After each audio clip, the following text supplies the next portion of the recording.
Nagsisimula ng dumagsa ang mga rallyista patungong Quirino Grandstand ngayong umaga, ilang oras bago ang opisyal na pagsisimula ng malawakang Iglesia ni Cristo Peace Rally na magtatagal ng 3 araw. Makikita na ang pagdating ng mga delegasyon mula sa iba't ibang bahagi ng Metro Manila at kalapit probinsya, sakay ng mga bus, private vehicles at ilang naglalakad patungo sa mismong venue. Dahil dito nagsisimula na rin ang pagbigat ng daloy ng trapiko sa mga kalsadang papunta sa Luneta area.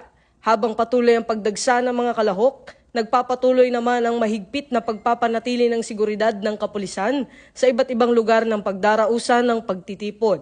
Nakadeploy na ang mga kapulisan sa mga strategic points gaya ng Quirino Grandstand, Mendiola, Ayala Bridge, US Embassy, EDSA Shrine at People Power Monument upang mapanatili ang kaayusan at maiwasan ang anumang aberya. Ayon sa PNP, nakahanda ang buong puwersa upang matiyak ang ligtas, maayos at mapayapang pagdaraos ng INCP's rally at nananawagan silang manatiling disiplinado at sumunod sa mga public safety reminders ang lahat ng dadalo sa aktibidad.